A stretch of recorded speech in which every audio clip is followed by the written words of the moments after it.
Alright boys and girls, so it's been a little bit. We've been doing not so many videos. We've been real busy.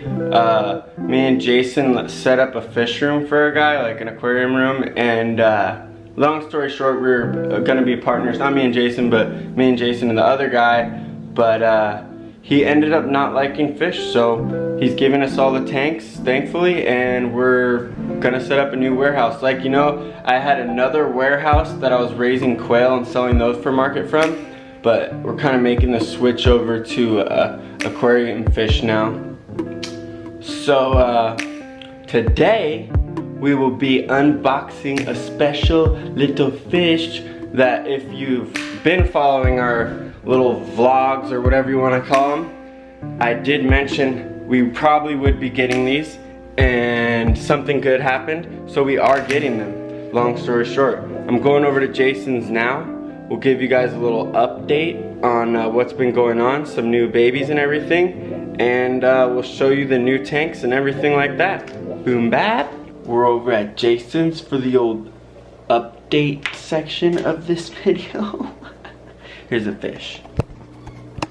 What we got? First of all, we got a bunch of shrimp in here. Like that one up there's a baby that grew out, so you can like see how big they're getting. There's like another one over there. Let's see if we can find some more.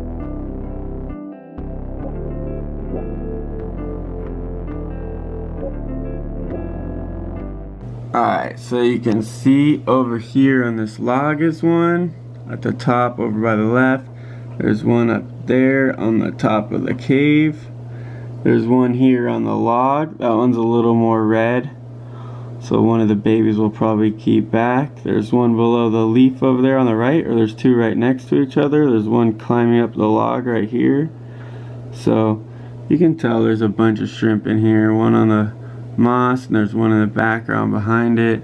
There's always some under the filters. There's a couple buried ones in here too, so there's one over in the corner. So we should have some more babies soon. And that's that tank. There's the plecos growing out too, the red plecos. They're definitely big enough to breed, but we just don't have any more females.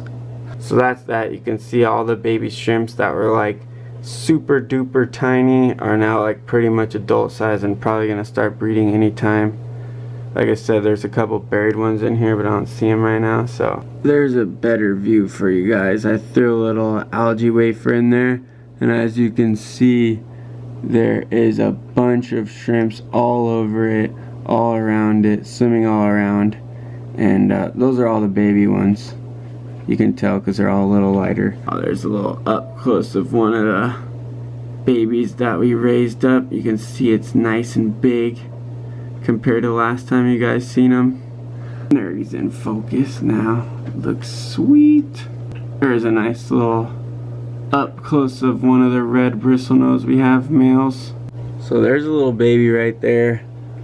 There you can see a little better profile of him. But anyways, there's a bunch of those babies we're gonna let out. It took us like 3 weeks or a month to breed the bristlenose and get fry, so it's obviously not that hard.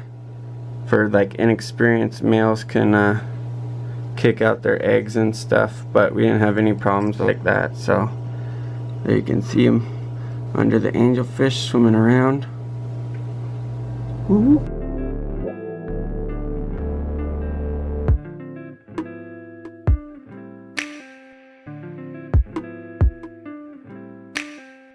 There's a bunch of the babies after we poured them out, the ones that you could easily see.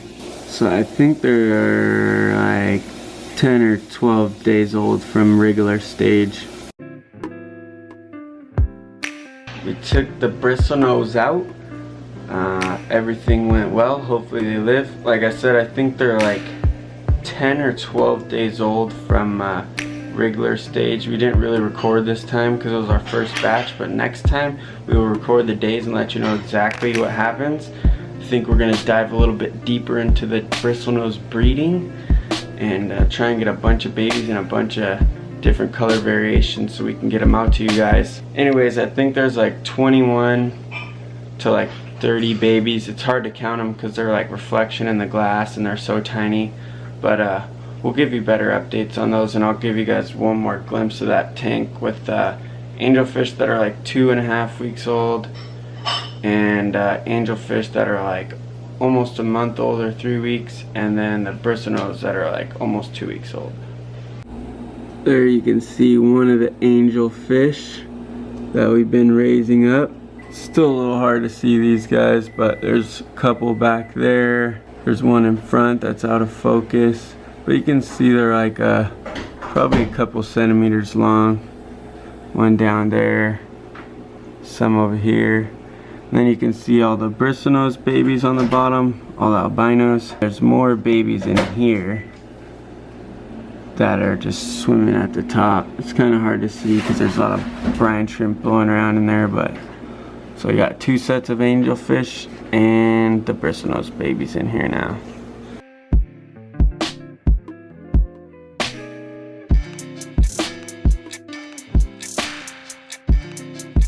Alright, we're in the whip going to the post office to pick up those bristlenose. Oops, I gave away the secret. Did we forget anything at your pad? Nope. Yeah. Got those bristlenose out of the angelfish tank, and I'm ready to roll. Yeah, hopefully the angelfish lay more eggs today and we get another batch in there. And it's good to know that bristlenose can raise up their babies right alongside angelfish. Pro tip. Just showed up to the old post office. Hopefully the fish are here. USPS is horrible at shipping, and I got these from angelmania.net. Just a heads up, I don't think there's any more pairs left if you want some, but they're not very good with shipping either. Honestly, I freaking emailed the guy a million times. Shipping's always a problem though, so let's see if the fish are alive.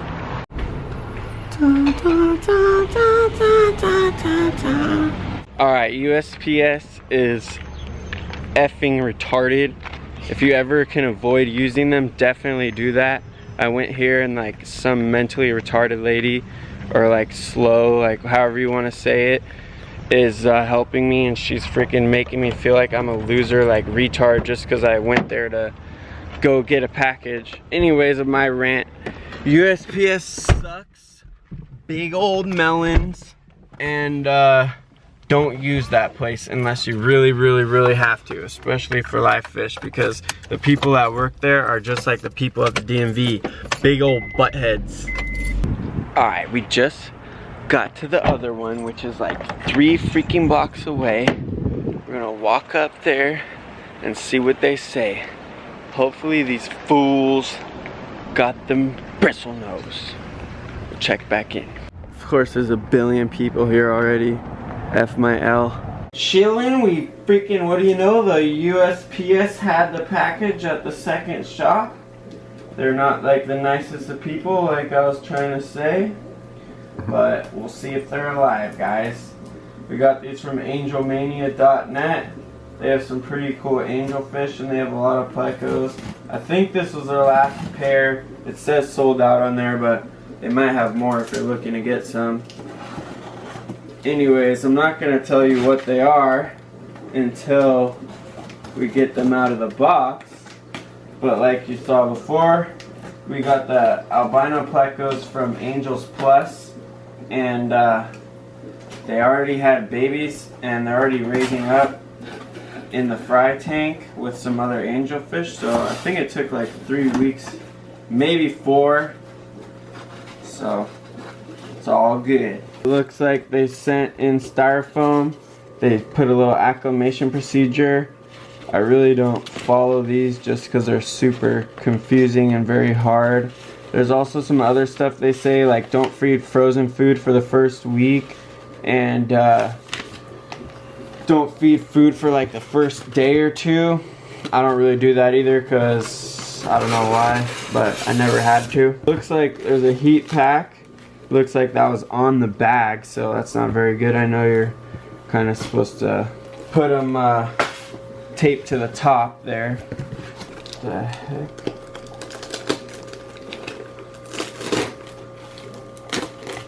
So looks like they're both alive. The female looks super duper small. I don't know if that girl, they said she's bred twice already and had fry twice already. The male's good size, it looks like. They ship with some duckweed and a little, I forget what that plant's called. We're floating them for 15 minutes. Like I've said before, I float everything for 10 or 15 minutes. Some people say never to float. Some people say to drip acclimate. Some people say just plop and drop. But I've had like the best success with floating for 15 minutes and then dropping them in there. So that's what we're gonna do every time. I'm just gonna probably say it every time we do this too, just a little reminder so you guys see we do this every time and it works out great. I'm gonna rip the first bag open because that knot's pretty good in there. So the packing job was good. Alright, that didn't go too well. Looks like there's gonna be some duckweed in this tank. Fish it out later. Maybe they can pop in there. Oh, we got it out. Alright, so it looks like there's the male hanging out, looking good. So these are super red calicos. I didn't want to say anything till we got them, but it's a little hard to tell now from shipping. So I'm gonna try and get some better shots for you guys. So there's the female, she's hiding in the plants.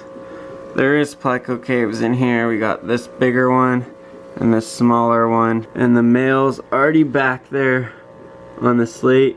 You can kind of see the male's pattern, it's a little blotchy. That's the calico. They're not as red as I thought, but you can definitely tell they're red and they're definitely calicos. So we'll give you some updates when they're looking better in there. There's one of the angels checking us out, looking plump. It's a little hard to see him there, but the old male looks like he wants to take over that cave already. It's hard to get a good view, but there you go. You can see his little calico spots on his fins definitely there. Looks pretty nice.